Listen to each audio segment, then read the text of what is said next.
تبارك الذي نزل الفرقان على عبده ليكون للعالمين نذيرا.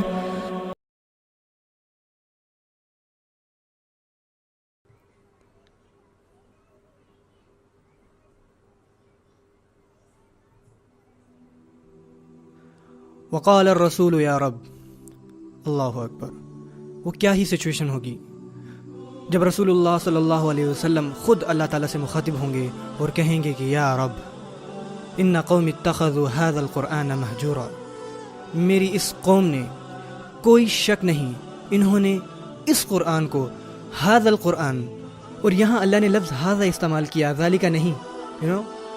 جب آپ شروع سے قرآن مجید پڑھنا شروع کرتے ہیں سورہ بقرہ سے، الف لام میم ذالک الکتاب لا ریب فیہ، یہاں اللہ نے یہ نہیں کہا کہ ذالک القرآن، یہاں اللہ نے فرمایا ھذا القرآن، ھذا للقریب، یہ قرآن آپ کے بالکل پاس تھا، آپ کے بالکل سامنے تھا، لیکن تب بھی آپ نے اس کو سیریسلی نہیں لیا. اور پھر رسول اللہ صلی اللہ علیہ وسلم قیامت الدین اللہ سے شکایت کریں گے کہ میری قوم نے اس قرآن کو، نہ کہ اس قرآن کو، اس قرآن کو. اور ایک اور فائدہ بھی ہوا یہاں پہ لفظ ھذا استعمال کرنے کا، بلاغی فائدہ، کہ لفظ ھذا اس آیت میں کہ قرآن مجید کو قیامت الدین ہمارا شاہد گواہ بنا کر پیش کیا جائے گا.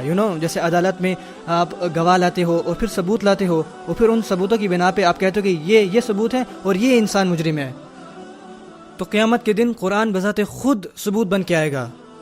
ہمارا مقدمہ پہلے ہی بہت برا ہوگا اور پھر قرآن کو گواہ کے طور پہ، ثبوت کے طور پہ پیش کیا جائے گا، اور وکیل خود رسول اللہ صلی اللہ علیہ وسلم ہوں گے.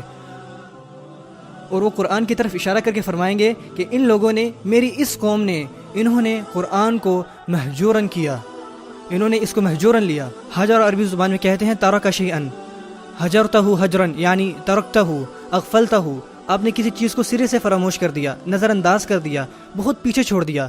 میرے خیال سے یہاں جو اردو بولنے والے بیٹھے ہیں ان کو ہجرت کا مطلب پتہ ہوگا، ٹو مائگریٹ سم تھنگ، کسی چیز کو چھوڑ کر چلے جانا. اس آیت میں متروکن نہیں کہا گیا. متروکن کا مطلب ہوتا ہے پیچھے چھوڑ دینا، مہجورن کا مطلب ہوتا ہے کہ بہت پیچھے چھوڑ دینا. انہوں نے قرآن کو صرف چھوڑا نہیں، انہوں نے قرآن کو بہت بہت پیچھے چھوڑ دیا. وہ اس کے قریب بھی نہیں تھے، انہوں نے اس سے کہیں بہت دور ہجرت کر لی. اور میں آج اپنے آپ کو اور آپ سب کو یہ یاد دہانی کروانا چاہتا ہوں کہ جو کردار قرآن ہم سے مانگتا ہے، اگر ہم اس سے بہت دور ہیں، وہ کردار ہمارے اندر نہیں ہے، یہاں تک کہ ہم اس کی تلاوت بھی کر رہے ہیں، تو یہ بھی قرآن سے ہجرت کی نشانی ہے. ہم ابھی بھی قرآن سے بہت دور ہیں، یعنی ہم اس کی تلاوت کرنے کے باوجود بھی اپنے کردار میں کوئی تبدیلی نہیں دیکھتے، تو ہم اس سے بہت دور جا رہے ہیں. اور یہ بنی اسرائیل کی خصوصیت تھی. اور سورہ فرقان قرآن کی 25ویں صورت ہے، زیادہ لمبی صورت نہیں ہے، جب آپ گھر جائیں تو آپ اس کی ٹرانسلیشن پڑھ سکتے ہیں. اور یہ ایک انتہائی خوبصورت صورت ہے قرآن مجید کی.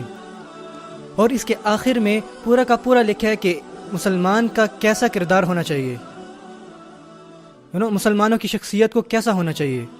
اور یہ تب کیوں کہا گیا جب رسول اللہ صلی اللہ علیہ وسلم نے شکایت کی کہ لوگوں نے قرآن کو چھوڑ دیا ہے، کیونکہ جو انسان قرآن کو نہیں چھوڑتا اس کی شخصیت دوسری قسم کی ہوتی ہے.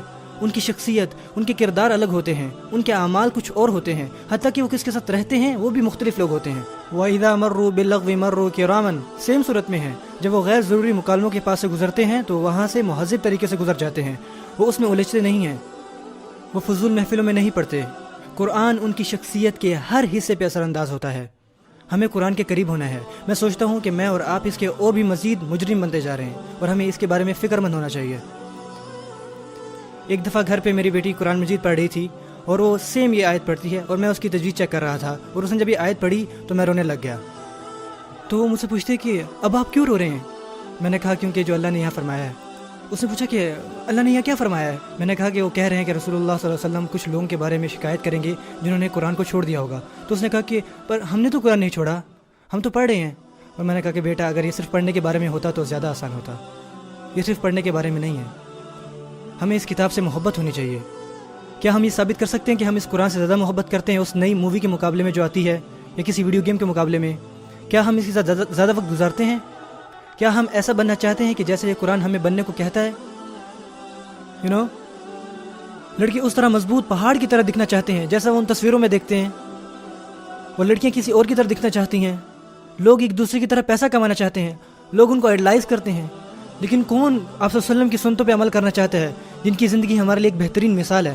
آج کا ہر نوجوان سونے سے پہلے یہی سوچتا ہے کہ یار کاش کہ میرے پاس 6 پیکس ہوتے. اور یہ کبھی کوئی نہیں کہتا کہ یار کاش کہ میرے پاس زیادہ سنتی ہوتی ہیں آپ صلی اللہ علیہ وسلم کی. کون ایسا کہتا ہے؟ اور کیسے ہم اس کو نہیں چھوڑ رہے؟ نو ہمیں ایسے لوگوں جیسا ہونا چاہیے جو قرآن کی طرف واپس آتے ہیں. سیریسلی اللہ ہمیں اس کتاب سے محبت کرنے والا بنائے اور اسے ہماری زندگی کا ایک بڑا حصہ بنائے تاکہ اس کتاب کی برکت سے ہر چیز ہماری زندگی میں رحمت لائے. اللہ مسلمانوں کو اس کتاب کو سمجھنے کی توفیق دے جیسا کہ سمجھنے کا حق ہے، اور اللہ آپ کو بہتر والدین بننے کی توفیق دے جو اس کتاب سے محبت کرتے، اسے سمجھتے، بلکہ اپنے بچوں کو یہ پڑھانے کی صلاحیت رکھتے ہیں تاکہ آپ کے بچے قیامت کے دن آپ کے حق میں گواہی دے سکیں. اللہ مسجدوں اور مدرسوں کو جہاں یہ بچے قرآن حفظ کرتے ہیں انہیں نہ صرف یہ حفظ کروانے بلکہ انہیں اس کا ہر لفظ سمجھانے میں بھی مدد کرے اور اس کے ساتھ زندگی گزارنے اور نماز میں نہ صرف اپنی زبانوں سے بلکہ اپنے دل سے پڑھنے کی توفیق عطا فرمائے.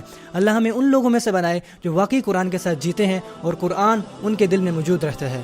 بل ہوا آیات بینات فی صدور الذین اوتوا العلم، یہ آیات ہیں جو ان کے دلوں میں رہتی ہیں جنہیں علم عطا کیا جاتا ہے. اللہ ہمارے دلوں میں اسے پیوست کر دے. بارک اللہ لی ولکم فی القرآن الحکیم. والسلام علیکم ورحمۃ اللہ وبرکاتہ. By the way, us video کو دیکھنے کا آپ کا بہت شکریہ. پلیز اس ویڈیو کو شیئر کریں. آپ کا لائک کرنا، آپ کا کمنٹ کرنا ہمیں فائدہ نہیں دے گا، لیکن آپ کا شیئر کرنا آپ کے لیے بھی صدقہ جاریہ کا باعث بنے گا اور ہمارے لیے بھی.